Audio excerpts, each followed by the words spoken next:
তিনি বলতে লাগলেন,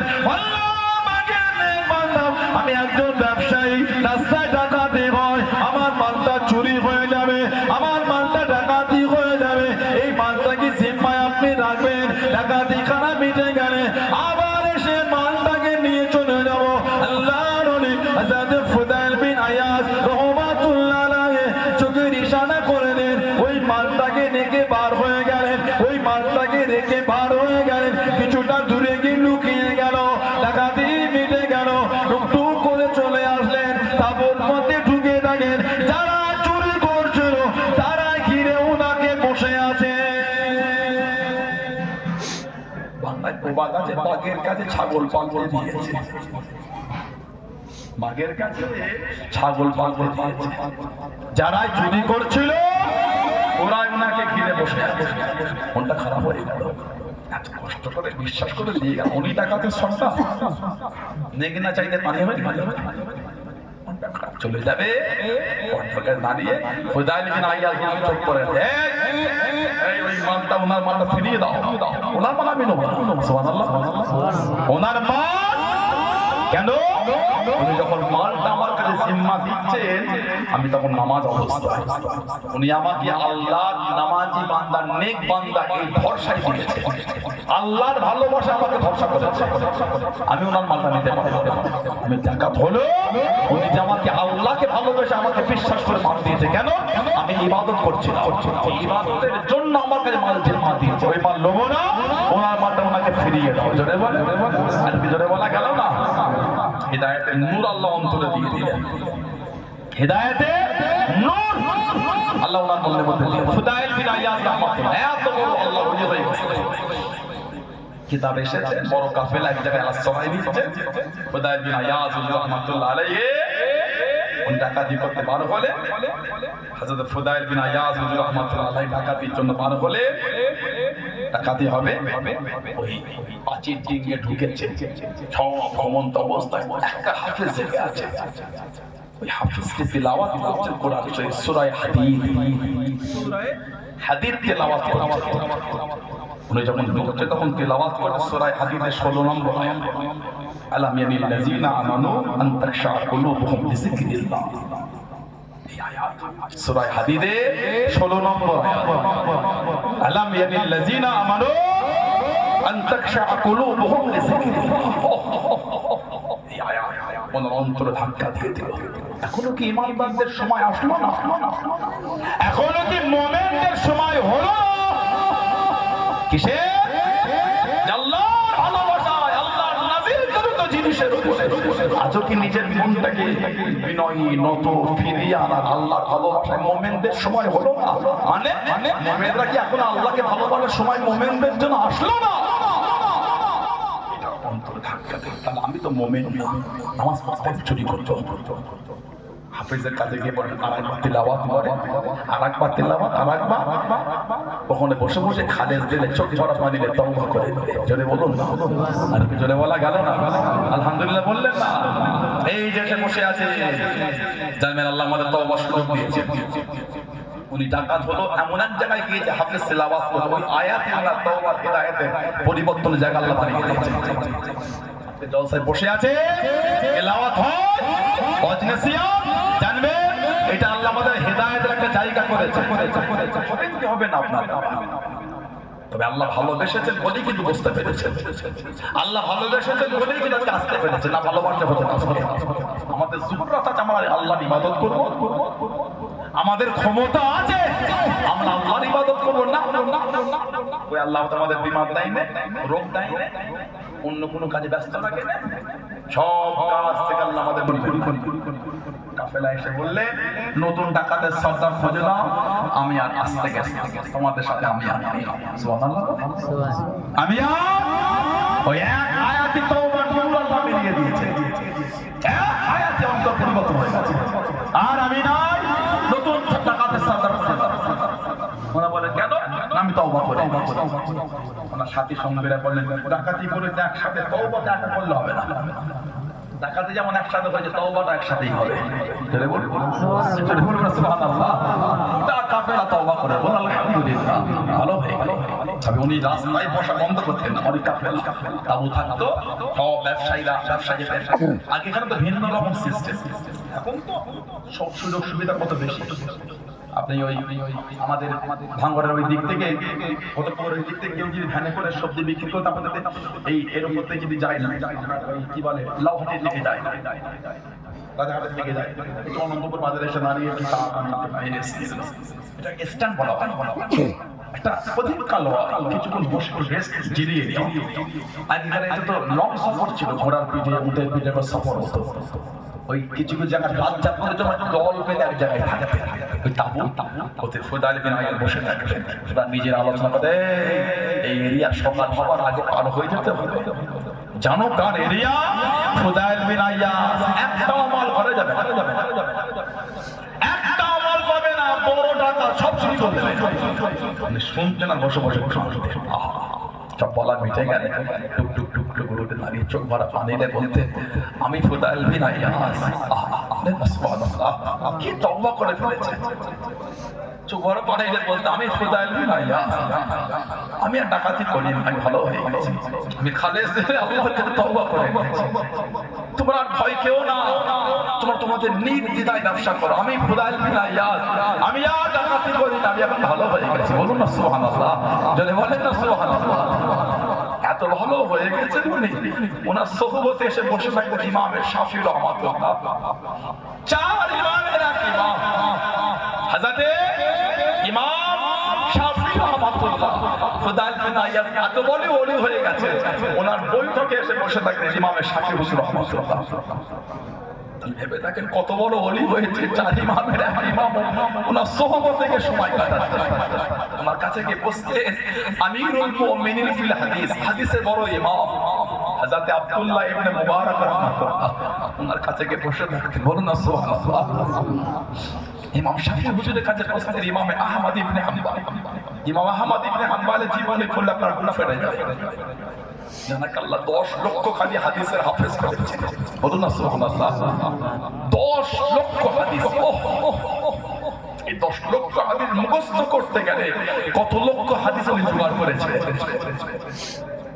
মাধ্যমিক পরীক্ষা, উচ্চ মাধ্যমিক পরীক্ষা আমরাও করেছি, বইটা করে গড়ে পড়ে আমাদের হাফেজ সাহেব, আমাদের উস্তাদ ভাইরা আছেন, কারি সাহেব, আমার সাথে বহুদিন সম্পর্ক ভাই, কত বিনয়ী, কত নম্র, কত ভদ্র, আল্লাহ ওনাদের কবুল করেন না, বলে আল্লাহুম্মা আমিন। ওনাদের মেহনতেই তো মাদ্রাসার সুনাম আল্লাহ আরো ছড়িয়ে দিচ্ছি, সুবহানাল্লাহ বলেন। আমার এই গ্রামের ভাইটা আছে, আজিকুল ভাই, আমার ভাই, আল্লাহ কবুল করেন, আল্লাহ ওনাদের খেদমতে এই মাদ্রাসাকে আল্লাহ এত সুন্দর করছে। আমাদেরকে আমাদের চাকর একটা রাত দিন জেগে জেগে ছাত্রদের সময় নিজের ছেলের মতন কাছে রেখে মেহনত দিচ্ছে। আল্লাহ ওনাদের হায়াত, আল্লাহ মেহনতকে আল্লাহ কবুল করে দুনিয়া আখিরাতে আল্লাহ আমাদের ভালাই করে দেবেন। আল্লাহুম্মা আমিন বলেন, আল্লাহুম্মা আমিন। ইমাম আহমদ ইবনে হাম্বল রাহমাতুল্লাহ, ওনার জীবনে পড়লে বুক ফেটে যায়, চোখের সামনে আমাদের জীবনে কোন আসে, কখন যে নিজের অজান্তে চোখ থেকে পানি পড়ে নিজে বুঝতে পারি। 10 লক্ষ হাদিসের হাফেজ, ওনার জানা যায় কোন বর্ণনায় 8 লক্ষ, কোন বর্ণনায় 10 লক্ষ, কোন বর্ণনায় 20 লক্ষ মানুষ ওনার জানা যায় জমায়েত হয়েছিল। ইমাম যাহাবী বলেছেন এত বড় জানাজা বাগদাদে কারো হয়। ইমাম আহমদ ইবনে হাম্বল রাহমাতুল্লাহ আলাইহি, হাম্বলি মতের ইমাম, মুতাসিম বিল্লাহ, আব্বাসী খিলাফতের একজন বাদশা শাসক মুতাসিম বিল্লাহ, ওনার ওই বাড়ির মাদ্রাসা বন্ধ করে দিলেন। বাড়ির মাদ্রাসা বন্ধ কেন? একটা বিষয়ে ওনার উপর জুলুম করে। উনি বলেছিলেন কোরআন শরীফ হলো গায়ের মাখলুক, কোরআন শরীফ আল্লাহর সৃষ্টি না। কেন? কালামুল্লাহ, ওটা আল্লাহর কালাম, ওটা ধ্বংস হবে না। এইটা বলার জন্য ওনাকে বন্দী করা হলো। ওনার বন্দী একজন দূর থেকে এসেছে, আহমদ ইবনে হাম্বল হুজুরের হাদিস শরীফ শুনতে, এসে শুনতে মাদ্রাসা একজনকে বললেন বাড়িটা একটু দেখিয়ে দেন। উনি বললেন ইশারা করতে পারবো, হেঁটে হেঁটে যাবো, বাড়ির কাছে এলে খালি বলে এইটাই ঠিক আছে, দেখিয়ে দিল। ঘরে গিয়ে যেখানে এসে উনি উঠেছিলেন, গিয়ে পরের দিন থেকে উনি ভিখারি সাজিয়ে খারাপ দিন শিখেছে। আমাদের কাছে যে হাদিস শরীফগুলো এসেছে কাদের মেহনতে জানেন, ওনাদের জীবনী করলে মুখটা ফেটে যাবে। আপনি বাড়িতে গিয়ে ভিখারি সেজেছে, আর আহমদ ইবনে হাম্বল হুজুরের বাড়ি বাড়ির 3-4 বাড়ির আগে থেকে ভিক্ষা শুরু করতে, আল্লাহর নামে দিয়ে দাও, আল্লাহর নামে দাও, আল্লাহর নামে দাও। যখন আহমদ ইবনে হাম্বল হুজুরের বাড়ির কাছে আসতো বলতেন, অনেকক্ষণ পরে হুজুরের দরজা খুলতো। আহমদ ইবনে হাম্বল বারবার ওতে টাকা দিতে যাবে, হাত ধরে হাতে চুমা খেয়ে, হুজুর আমি এই ভিক্ষা নিতে আসি, হুজুরের হাদিস শরীফ শিখতে এসেছি, বলুন না সুবহানাল্লাহ, আমি টাকার ভিক্ষা নিতে আসি। হাদিসের ইমাম জীবনী আল্লাহু আকবার, কি কষ্ট তারা করেছে হুজুরের হাদিস শরীফ পৌঁছে দিবার জন্য। খুব দেখছেন আহমদ ইবনে হাম্বল হুজুরের ইন্তেকাল হয়ে গেছে, আহমদ ইবনে হাম্বল ইন্তেকাল, বড় বড় ইমামরা খুব দেখছেন জান্নাতে দরওয়াজার কাছে দাঁড়িয়ে আছে, উনি যাকে চাইছেন ফিরিয়ে দিচ্ছেন, যাকে চাইছেন টেনে দিচ্ছেন। মানে যেভাবে হুজুরের হাদিসের খেদমত ওনারা করে গেছে, আল্লাহ ওনাদের এত সম্মানে সম্মানিত করেছে, বলুন না সুবহানাল্লাহ। হুজুর আমি এই টাকার ভিক্ষা নিতে আসি না, আল্লাহর নবীর হাদিসের খেদমত নিতে এসেছি। হুজুর আমি প্রতিদিন আপনার কাছে ভিক্ষা পেশে আসবো, আপনি যতক্ষণ চাইবেন আমাকে হুজুর হাদিস পড়াবেন, আমি মুখস্থ করবো। উনি ওইভাবে আসতে বছরের পর বছর ওইভাবে এসে কম বেশি 2 বছরের অধিক কয়েক বছর ধরে এসেছে। বাদশা পরিবর্তন হলো, অন্য বাদশা এলো, আহমদ ইবনে হাম্বল হুজুরের মাদ্রাসা বড় করে দেওয়া হলো, হাজার হাজার ছাত্র আবার জড়ো হয়ে গেছে। যখন বন্দি ছিল একটাও ছিল না, সেদিন হাজার হাজার, উনি টুক টুক টুক টুক করে ঢুকছেন, আহমদ ইবনে হাম্বল ওনাকে দূর থেকে দেখে দাঁড়িয়ে গেছে। উনি কাছে নিয়ে বুকে জড়িয়ে বলে, সবার জায়গা আমার সামনে, তোমার জায়গা আমার পাশে, সবাইকে আমি হাদিস পড়াবো, তোমাকে আমি হাদিসের নিয়ামত দেবো। জোরে বলুন না সুবহানাল্লাহ, জোরে বলুন আলহামদুলিল্লাহ। সে আহমদ ইবনে হাম্বল জানাকে রশিদের বেঁধে একটা হাতকে খালি রেখে ঝুলিয়ে দিয়েছিল, আর চাবুকের বাড়ি ওনাকে মারা হতো, চাবুকের বাড়ি।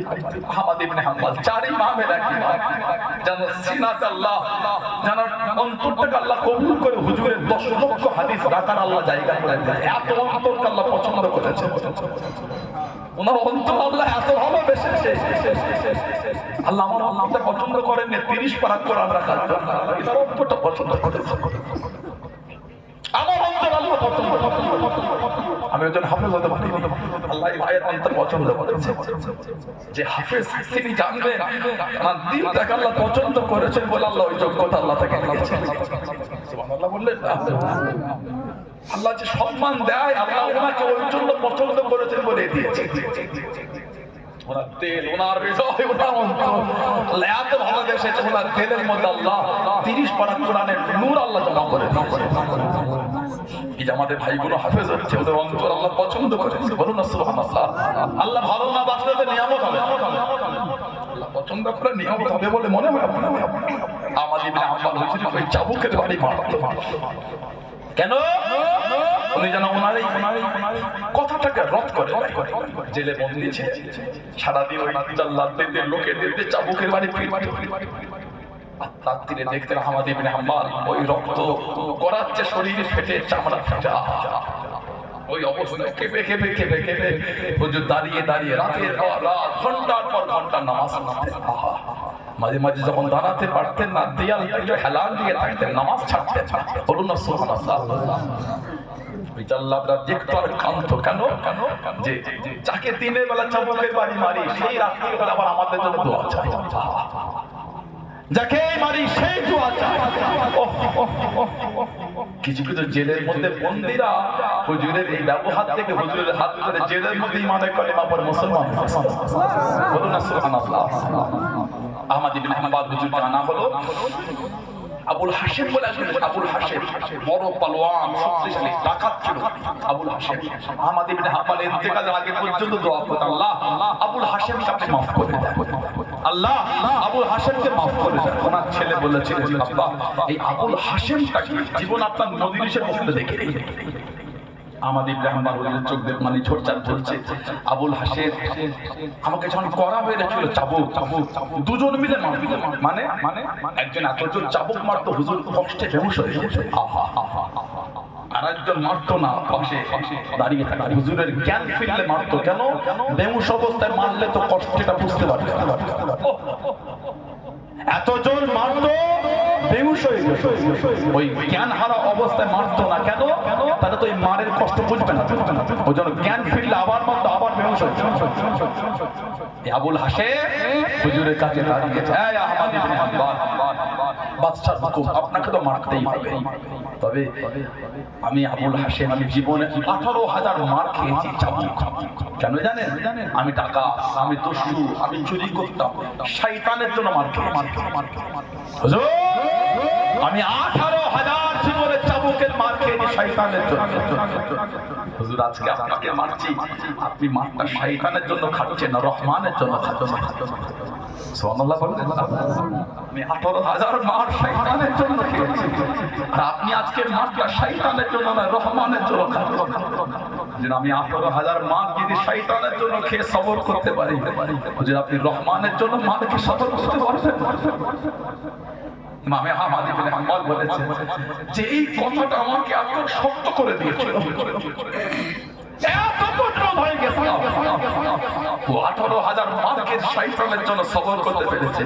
আমি সত্যি মারটা আমি আল্লাহর জন্য খাচ্ছি, আমি আল্লাহর জন্য কি মার খেতে পারি না? হুজুর বলছে এই আবুল হাশেম আমাকে এই সত্যক উপদেশ দেওয়ার জন্য উনি ইন্তেকালের আগে পর্যন্ত দোয়া করে গেছেন। জোরে বলুন না সুবহানাল্লাহ। আজাদে খুদায়ের বিন আয়াজ রাহমাতুল্লাহ ভালো হয়ে গেল। উনি গিয়ে বসতেন হযরত জাফর সাদিক আওলাদ রাসূল রাহমাতুল্লাহর কাছে গিয়ে বসতেন। মাঝে মাঝে আমাদের ইমাম আবু হানিফা হুজুরের কাছে গিয়ে বসে থাকতেন। বলুন না সুবহানাল্লাহ। এই জাত থেকে ডাকাতি করেছে, তার মালগুলো ফেরত দিতে নিঃস্ব হয়ে গেছে, কিছুই সব মিটে গেছে, আর একজন ইহুদির টাকা বাকি আছে। জানা জীবনটা কাবা শরীফের লাশ জীবন কাটলো, কাবা শরীফের নামাজ অবস্থায় ইন্তেকাল হয়েছে। আহা, বলেন না সুবহানাল্লাহ। আর বিজলে বলা গেল না ফুজাইল বিন আইয়াজ ইহুদির কাছে গেলে, ভাই ইহুদি আমাকে মাফ করে দাও। কেন? অমুক দিনে অমুক সময় আমি এই মাল আপনার চুরি করেছি, মনে পড়ে? মাফ করে দাও। উনি বললে মাফ করতে পারি, মাল ফেরত দাও। মাল কই? উনি বলছে আমি কেন আমাকে কিছুই না দিতে পারি? উনি বললেন, ইহুদি বলল মাফ করতে পারি, আমার এই ঘোড়াগুলি আছে, এর দেখভালের জন্য কাজের লোক থাকতে পারে। উনি বলেন মাফ যদি করেছে, আমি আপনার বাড়ির ঘোড়ার চাকর হয়ে থাকতেও রাজি আছি। জোরে বলুন না, আর একটু জোরে বলা গেল না। ফুদাইল বিন আয়াজ রাহমাতুল্লাহ খেদমত করে, কিতাব এসেছে 3-4 দিনের পরে ইহুদি ওই একটা পাথরতে পাথর মাটি রেখে চাপা দিয়ে রেখে দিয়ে একটু দূরে গিয়ে বলে, এই ফুদাইল ওটা আমার কাছে দাও তো। উনি তাসবিহ পড়তে, সুবহানাল্লাহ, তাসবিহ পড়তে পড়তে খালেদের তওবা করেছেন, নিয়ে গেছে ইহুদি ওটা খুলে দেখছে, আর ওই পাথর আর মাটি না, সব আল্লাহ সোনা করে দিয়েছে। জোরে বলেন, আর জোরে বলবেন না। ইহুদি বলে, ফুদাইল তোমার তওবাটা হলো খাঁটি তওবা। আমি আসমানি কিতাব পড়ি, আমি আসমানি কিতাবের হাফেজ। আমি জানি যে মুসলমান খালেদ দিলে তওবা করে আল্লাহ তার জন্য মাটিটাকে সোনা বানিয়ে দেবে। তোমার তওবা খালেদ তওবা, খোদায়ে মাফ করতে পারে শর্ত একটা, কি? নামাজ ইমানের কালিমা পড়ে মুসলমান বানাতে হবে। জোরে বলুন না, আর একটু জোরে বলা গেল না। তাদের জীবনে পড়ে তওবাটা কি জিনিস? তওবা আন-নাদামা মানে লজ্জিত হওয়া, অনুতপ্ত। তওবা বললাম আস্তাগফিরুল্লাহ, তওবাটা আস্তাগফিরুল্লাহ, নিজে কত গুনাহ করেছে, এই যে মনে লজ্জিত হওয়া। তওবা আন-নাদামা মানে নিজে মনে অনুতপ্ত হওয়া। আল্লাহ এই ভুলগুলো আমি করেছি, আল্লাহ তুমি মাফ করে দাও না আল্লাহ। এই যে মনের মধ্যে অনুতপ্ত, এটার নাম হলো তওবা। আরে শুধু মুখে বললে হয় না, কথা বলে দেন আস্তাগফিরুল্লাহ, বলে দিতে না, মনের মধ্যে মনের হাল তৈরি হচ্ছে। এই খালেদ থেকে তওবা করলে ওটাই আল্লাহর দরবারে কবুল হয়। আল্লাহ আমাদের কবুল করে, আল্লাহ আমাদের শুনে বলে